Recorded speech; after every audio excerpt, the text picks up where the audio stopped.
Hey, what's going on, guys and gals? Dan the man coming at you from the 60s Rule Channel. And yeah, we're doing okay over here. Crew's hanging out. We got Officer O'Malley and Resident Security keeping an eye on things. Angry Pickle, well, he's mad all the time. I don't know why. Maybe I should change his name to Sourpuss. Octopussy giving me a hand. Birch chilling out. And then we got the skeleton crew just hanging out. But we're doing okay over here. And before we get going with the video over here, guys, let's give our thoughts and prayers to Model Cars with Glenn and Mark over there at the Mediocre Modeler, because, man, these guys, they're going through some tough times right now. And they definitely need our thoughts and prayers. And, just let them know we're thinking about them. And, guys, prayers do help, man. They do. And whoever else in the community who needs thoughts and prayers, all right? Because I know there's a lot of guys and gals out there who are going through some tough times. But just let them know we're thinking about them, all right? So we got the final over here on the Rust Bucket group build, hosted by this cool dude over here, Marcelo. And this is my third year doing it, and this is the third year he's hosting it. And like I said in the previous video, if he hosts it again next year, I'm definitely in, man. I'm not passing this up, man. We love our Rust over here. Yes, the Rust gods are pleased. And that's a cool card, man. I tell you, Rats, Rods, Customs, and Rust. I got to get back into my hot rods. I haven't built a hot rod in a long time, man. But that's a cool card. And let's slide this over here, and we'll show you what we came up with. And here we go, guys. Yeah, I don't know what it is with me, man. I tell you, every time, I build a rusty vehicle or whatever, I got to put it on a diorama. I just can't help myself. It's a lot of fun. Because I got a N scale modeling background. My N scale trains, and I don't know. Like I said, there's so much fun to do. So what I try to do here, I try to depict a moment in time, right? So a little backstory with this, right?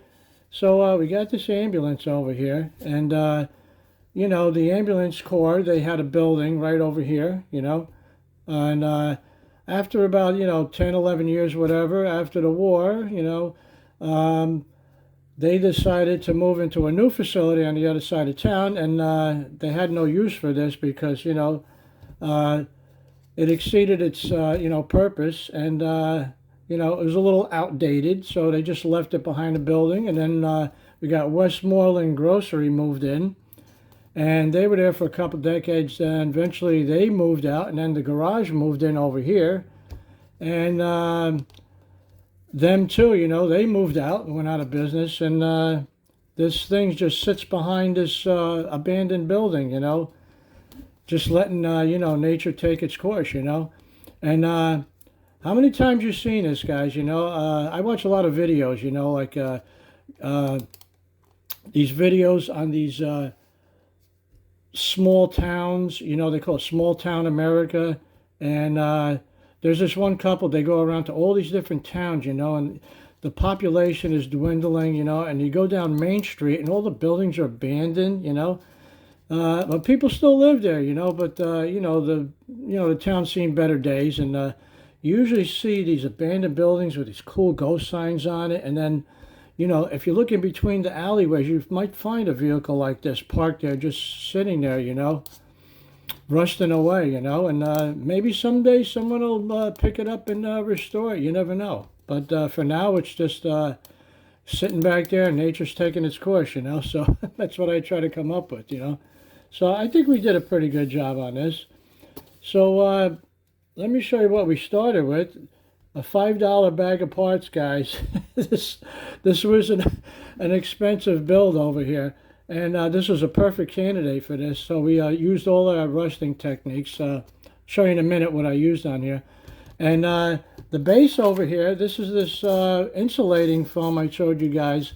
I'd buy this at Lowe's. Any home improvement center will have it. Now, if you go to Lowe's, they sell a 4-foot by 4-foot sheet of this. I think it's $9. I think they call it a hobby board or hobby sheet. And you can get a lot of bases out of this. It's lightweight, easy to use, I mean easy to cut, and you can do anything you want with this, you know. So that was our base. And then the backboard over here, this wall that I simulated over here, that's actually poster board. You go to the buck and a quarter store and pick up some of that poster board. So I cut that out. And then for the wall, the brickwork there, I went to on the internet, found this image. Now I got this idea from Rick over there at Shaggy's Awesome Garage. He's got a video on this, so go check it out. So I found the images, right, and then I reduced it down to like a 2x3, where I can get the, you know, try to scale it so it looks like it's, you know, 1/24, 1/25 scale. So I ended up with 6 pieces, and I ended up gluing them all together and try to, you know, hide the seams a little bit. But it worked out pretty good. And then I found these images over here, Westmoreland Grocery Company, and then this one over here. Found that on the internet and just printed it up and, you know, reduced it until it looked like it, you know, it blends in over here, you know, to scale. And the fence over here, we got these sticks over here, dollar store, guys. Oh, $1.25, I'm sorry. Yeah, that's how we made our fence over here. And then the runner over here, I had a little piece of, let's see if I can show you this over here real quick. Oh, nothing like being prepared, guys, right? Yeah, I got this, these long pieces over here. They call it a lumberyard. I think I bought this at Micro Mark.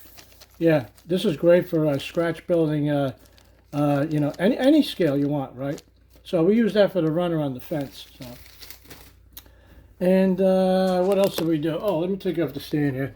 Yeah, and you can see over here, this is all Woodland Scenics, because I got a lot of, you know, building supplies for my railroad, so we used that. Everything I had was on hand, guys. I scratch built the vines on there.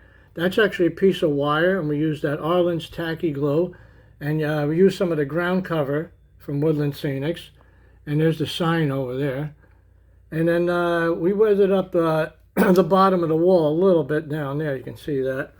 And we painted this base over here with this, it's called concrete flat. Well, actually flat concrete. Model Master, yeah. Stuff's getting really, really hard to find. I got about 3 or 4 bottles of this left, and once it's gone, it's gone. That's it. And then we we put some weathering powders on here. I still might add a little something there to, you know, like some accessories, maybe a garbage can, some newspapers or something. For now, you know, it's basically done, you know, but I could still add some more, you know, detail to it. And there's the fence we made over there. Just gave it a little stain and some gray wash over there to make it look like it, you know, it was old, and got some broken planks over there from the fence, you know. So to take you on this angle over, excuse me, guys. And we got a little angle over here, a little perspective of what it looks like over there.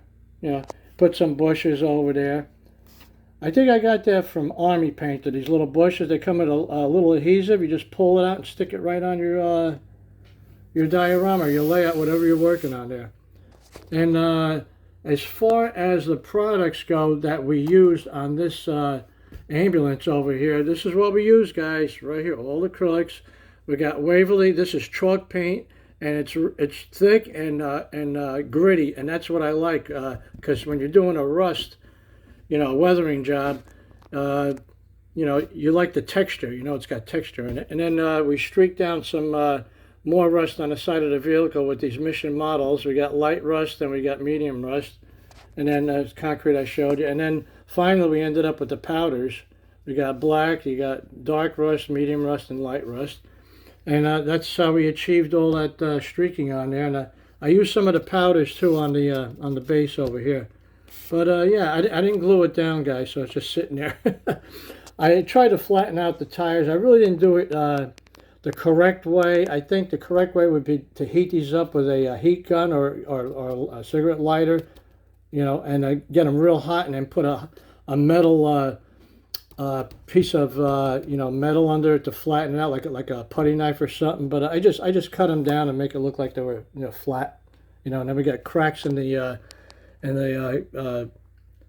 the concrete over there, the concrete slab, and you know, some grass growing in there, and yeah. So that's about it, guys. And like I said, when the previous video, I wanted to streak this just enough that you can still read the letters on there. You know, it's barely visible, but still you can still read them. You know. I think that's about it. I'm going to put you back in here, guys. And again, I want to thank Mars over here for hosting this, man. I had a blast doing this, man, because, you know, we love our rust, man. So, Mars, thanks a bunch, brother. Really appreciate it. All right, guys, you know what? Stick around to the end. I took some pictures outside. It was nice out, and I hope you enjoyed the little slideshow we have. And don't forget our buddies over there, Model Cars with Glenn and Mark, the Mediocre Modeler, right? Thoughts and prayers, brothers. All right, guys and gals, I'm out of here. And remember, ain't nothing to it but to do it. Guys, take care, be safe, and keep on building.